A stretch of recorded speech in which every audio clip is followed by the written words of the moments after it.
Hey, how's it going, everybody? There's been a lot of conversation about the greatest teams of all time, who the best player in the world is, all this kind of stuff. But nobody's really talked about who is the greatest of all time. Who are the GOATs? Who are the players that, above all, when you think about excellence, the ability of their accomplishments, how successful they've been, the game changers in the scene, who are the top 10 that you guys think about? In today's video, we're going to tackle that answer.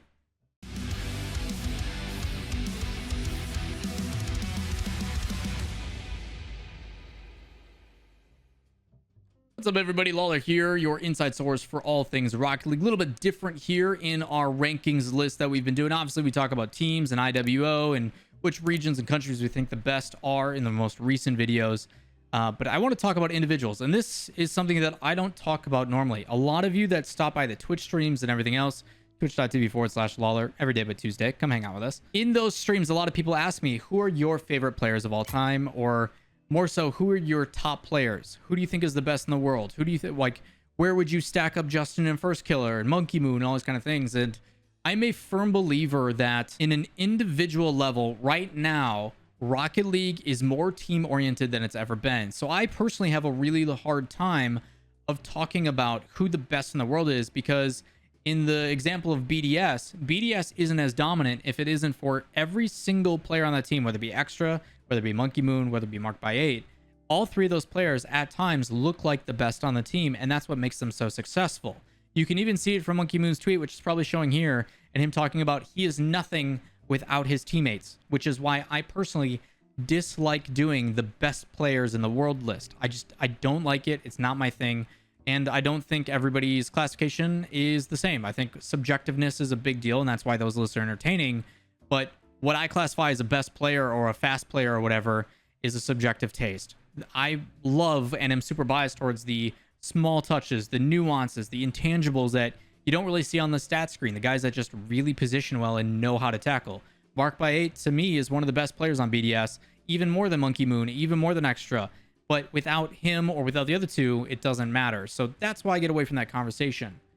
But I will say that it's a different when we're talking about historical evidence, when we're talking about who are the GOATs, who's been doing it for the longest, who's the most successful, who are the people that have been dominating for an extended period of time. So in today's video, I'm going to be talking about my top 10 GOATs of Rocket League. The people I think are the greatest of all time. The people that, if I was to do a Hall of Fame for just player performance, these are the people that you have to consider first. The ones that get their jacket first, the yellow jacket, the famed yellow jacket, whatever you want to call it. These are the people that I would put in my list for the top 10 GOATs of Rocket League. Now, before I get into that, as always, if you guys do enjoy the content, make sure you guys give it a thumbs up, hit subscribe, turn on notifications, all that fun stuff. More content like this probably coming in the future. So if you guys do enjoy it, let me know in the comments down below, as well as your own list. Is there someone that you think is missing? And if you do think there is someone missing, tell me why. Don't be like, this person's missing because I like them a lot. That's not good enough for me. So tell me why you think certain players are belonging and deserving of this list. Maybe we'll expand it out to 15 or 20 people in the future. Who the heck knows? There's a ton of honorable mentions. We did this live on stream. We got a bunch of people in there that were talking and providing their cases for certain players, which this was not an easy list to make. This one took us a couple hours. So hopefully you guys like it. I do think there can be some adjustments and stuff, but enough of that. Let's talk about how I define a GOAT. Number one, a GOAT is someone that is used to describe a person who has performed better than anyone else ever, especially in a sport or an esport. These people are the most accomplished and successful individuals in the history of the particular sport or esport, based upon performance or activity. There's consistency, longevity, influence and name recognition, and quality all included in these topics. These are the game changers. These are the people who redefine the sport or esport. The people that discover unique mechanics. Their earnings, their winnings, all of their accolades come into account. And in my personal opinion, because of the way that it is weighted, RLCS outweighs everything. It is the pinnacle. It is the premier event. It is what all these players care about more than anything.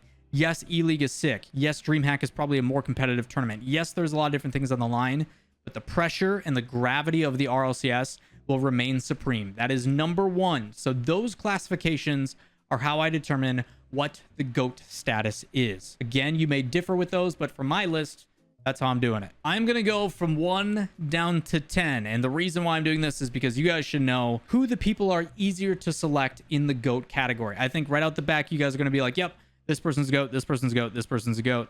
And we're going to go from there. And all of this topic spawned off of some of you not giving a certain someone enough credit, saying he's washed, saying he needs to hang it up. And I'm going to go in on that in a little bit here. So my number one GOAT, the number one GOAT of Rocket League, and I think this is obviously not open for discussion, is TurboPulsa. It is the 4-time. How do you make an argument against a guy who has won 4 world championships? Out of 8, he has won half. Think about the Super Bowl or something to that extent. I know it's a difficult comparison because there's way more, but imagine winning 50% of the Super Bowls. Imagine winning 50% of the NBA championships. That is absurd. Obviously, we haven't had season 9 and season 10, but he's done it not only in his own region, he's done it on multiple different rosters. He has also done it in both NA and EU. TurboPulsa is the GOAT. He is the 4-time. The man just knows how to win. That is undisputed. You cannot argue with that. If you do, that's like not putting Dignitas as the best roster of all time. You know who I'm talking about. Number 2 is going to be KDOP. There has been a lot of disrespect put on this man's name. Let me tell you some fun things about KDOP. Number 1, 3 world championships. The man's got 3 LAN titles, and he did it as well outside of the Dignitas dynasty. It's not really a dynasty. It's not long enough. I get the classifications, but that's what people call it. Either way, KDOP has shown that he can win world championships outside of one roster, which is where we knock Violent Panda a little bit, and we'll talk about him later. But KDOP is the second GOAT. There's only 2 people that you should consider in the top GOAT status, and that's Turbo and KDOP. And you obviously have to go with KDOP as number 2 because Turbo has done more in his career. KDOP, though, and some cool information about him, has not missed a grand final. I'm not talking about a world championship. I'm talking about a grand final, the chance to play for lifting that trophy since season 3. The fact that he's gone to the title match every single season since season 3 solidifies him as GOAT status. That is insanity. And you've got a bunch of new people come in from the free-to-play update, people that are new to the esport, saying he's washed, saying that he needs to hang it up, saying that they need to kick him off the... I don't care what these people say. When you have been to that many world championships and you're trying to tell me that for now, since December of 2019, everything is online, there's no international competition, what real reason do you have to compete? It is world championship or bust when you've won that many titles.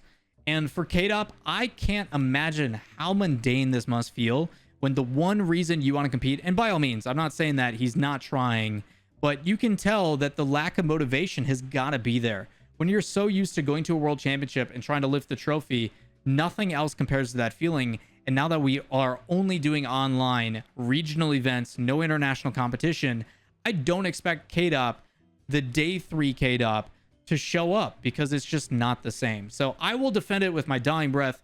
KDOP, GOAT status for sure. He's in my number 2 overall. Number 3, this one we're going to go across the pond over to North America, and we got to go with the one and only Garrett G. I think my top 3 are something that are very solidified. I think it's very difficult to argue against the top 3, but I will say the number 3 spot might be up for change with the person that is below them.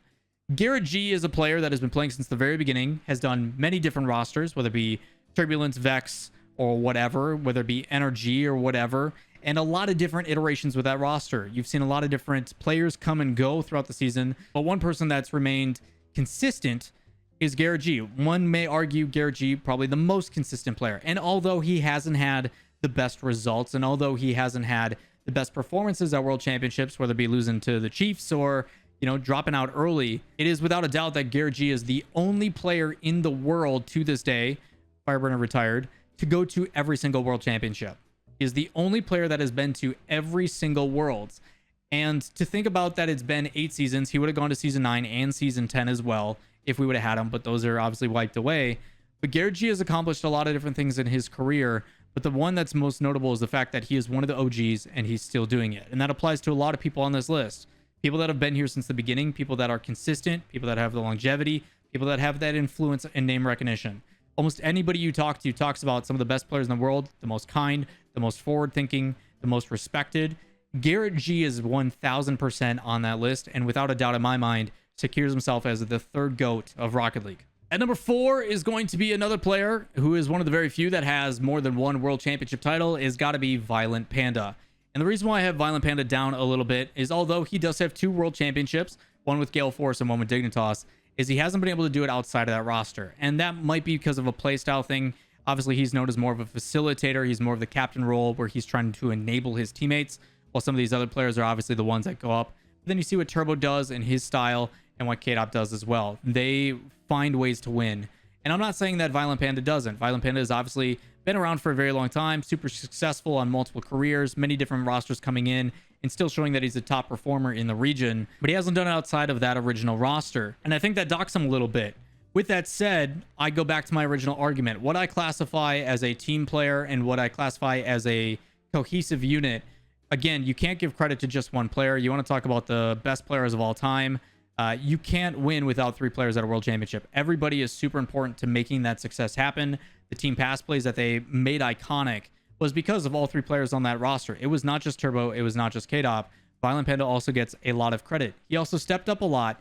When K-Dop may have not been performing the best on day 1 or day 2, it is Violent Panda that willed their way into those successes, hitting the double touches, the things that you normally didn't see him do. He found a way to get them to that moment. Just as important in that roster as the other 2. The only thing that docks him, like I said, is he hasn't been able to do it on a different roster. And that's why people like Garrett G, I think, stand above him. Next up, the player that I think too many people forget about how talented he really is got to be Fairy Peak. The guy is a Season 7 World Championship and has multiple top 3 RLCS World Championship performances. He's been in at least 3 on his own, taking second in 2 of them. And man, does the guy know how to compete. We talked about all of his accolades and all the things he does off the screen. Talks about his 1v1 and 2v2 success and all the things that he's done to solidify himself as one of the OGs. But without a doubt, Fairy Peak is one of the most talented players in this entire game. You may not see it. He has basically epitomized what is the most optimal way of doing things. But he also, if you guys have been able to watch him on an individual level, especially in the 1v1s, can pop off. He has the mechanics. He has the flashy, showy stuff. And when he originally came into Vitality, you did get a little bit more of that highlight play from Fairy Peak. But the way that he's molded his career as one of the best to ever do it, to me, arguably is very difficult to do. Even above some of the other people, his success, without a doubt, especially at the World Championship level, which is one of my qualifications, solidifies him for me at number 5. At number 6, we got to go with Squishy Muffins, another player that is on one of the most successful teams of all time, and it's got to be the Cloud9 roster. You look at Squishy Muffins and what he's completed in his career. Obviously, he is the Season 6 World Championship team, the only team to beat the dynasty that is Dignitas in that season. Dignitas was completely undefeated all the way until the grand final, until that Cloud9 team gave them 2 losses. Squishy Muffins also, on an individual level, has done a lot of miraculous things in this game, whether you call it the in and out save or the squishy save, the ceiling shot in Season 4. There's iconic moments tied to this player and what he's done to push this game to that next level, especially with the YouTube fan base and everything else. Although I don't think that's as important. If you guys have never checked out Cloud9's history and you look at their winnings and tournament results, it is literally just gold, silver, and bronze. And it's just a slew of it. For essentially about a year and a half, it was nothing but Cloud9 dominance. Top 3 performances in every single thing. And Squishy Muffins, I think, has had those performances a little bit more than obviously Torment and Gimmick. You see what Squishy's done when he's translated over to NRG. His early career, even though Iris' situation doesn't go as well, the Muffin Men finally form. We get the Cloud9 that we know and love. And from there, the rest is history. But Squishy Muffins, your accomplishments and your long-term success, what you're competing with on what is one of the most goated rosters of all time with Justin, Squishy, and Garrett, that powerhouse of a team with Squishy has done a lot of different things. He's changed his play styles. He's gone from a more defensive style to increasing being more of a disruptor. What he's done for NRG, everybody talks about obviously Garrett and Justin. Squishy is probably, to me, the most impactful player on that roster for the things that people don't notice. Hats off to you, Squishy Muffins. What you're doing for NRG is absolutely incredible. And you land at number 6 on my GOAT list. Number 7 is taking a little bit of a different direction. And I had a really hard time going for 5, 6, 7, and 8. For 7 and 8, this one came with a little bit of a struggle. So at number 7 is going to be Cookser97. And for a lot of newer players or a lot of newer people to the scene, this one may feel very odd. A lot of people may argue about this one. But this one goes back to what I define as a GOAT. I talk about people that are game changers, people who redefine the sport and the esport, people who have accomplishments, and people that have performed at such a high level in that respect. And if you guys go and look back at the OGs, the people that started this game, Cookser, Marky Doodah, and Greasy, as well as Mike Rules, were considered the best players in the world. When Start BC ended and we came into Rocket League, they literally looked at the sheet and said, well, who are the best players in the world, let alone Europe, and let's make a team.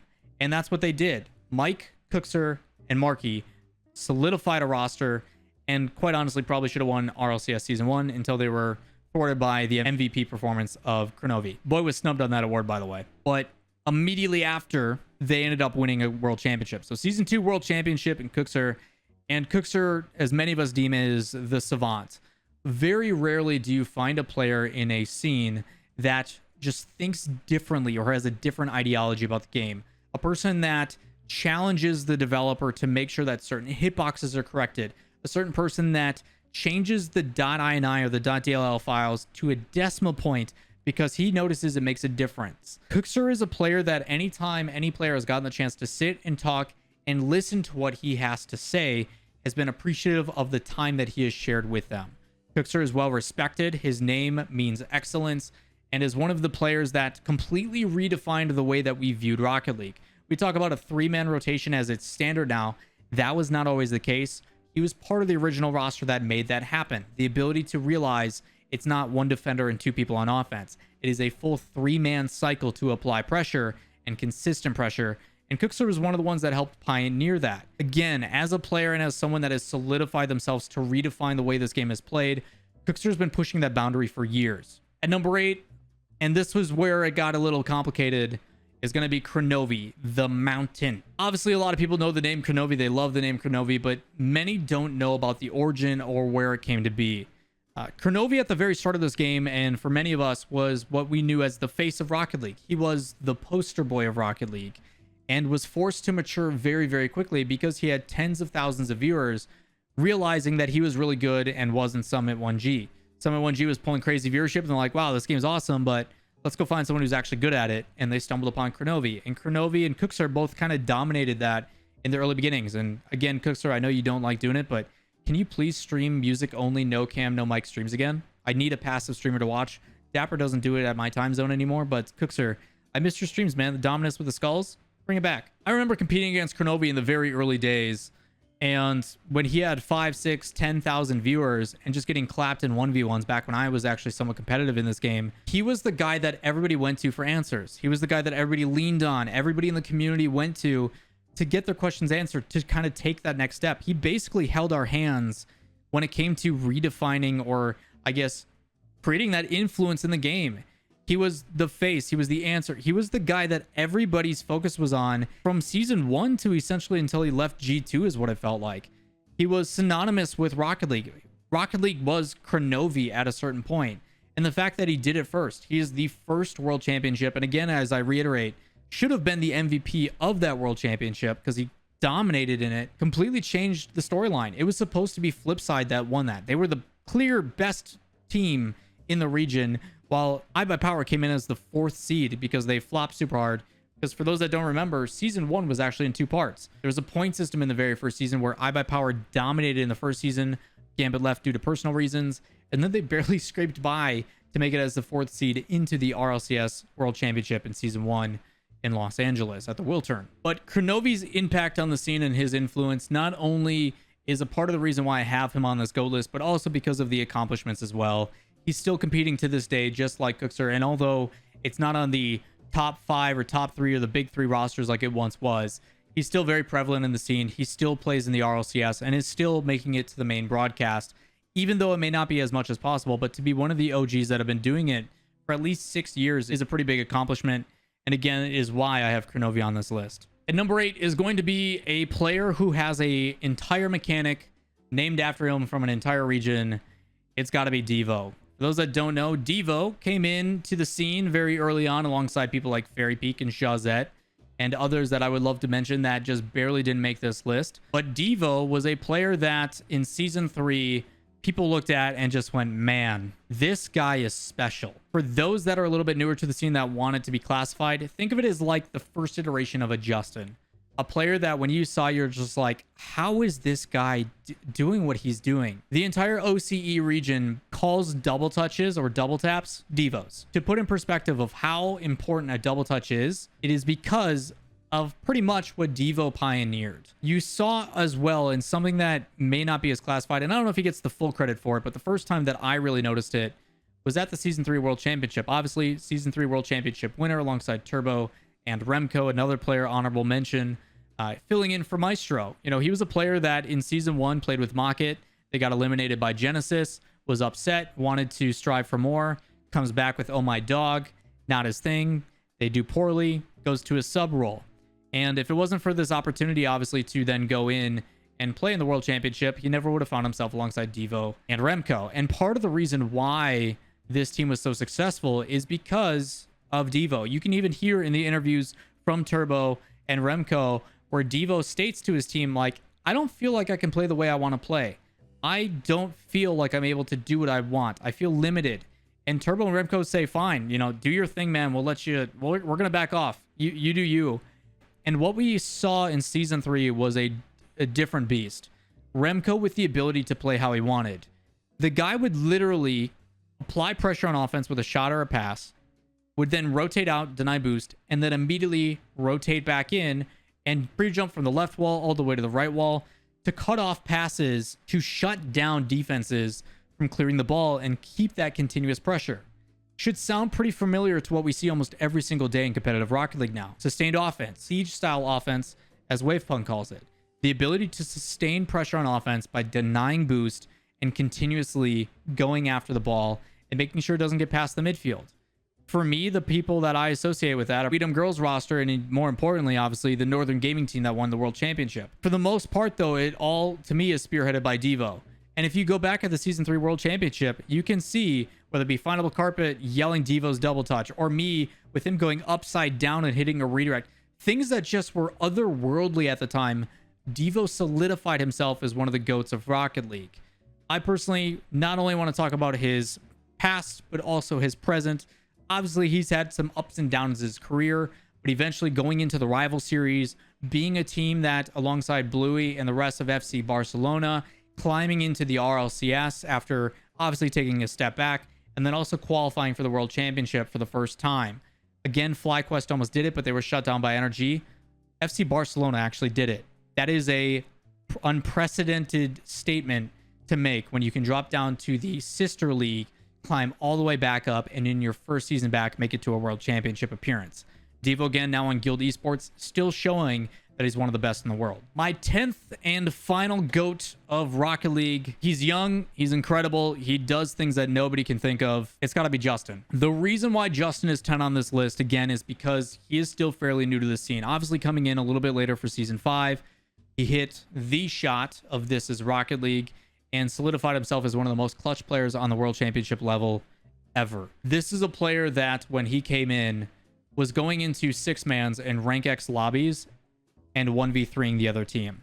Going against pro players as a slightly unknown, obviously not to the level that he is now, but obviously the players knew who he was, but to the public, was an unheard of player, and goes into the RLCS lobbies and just claps people.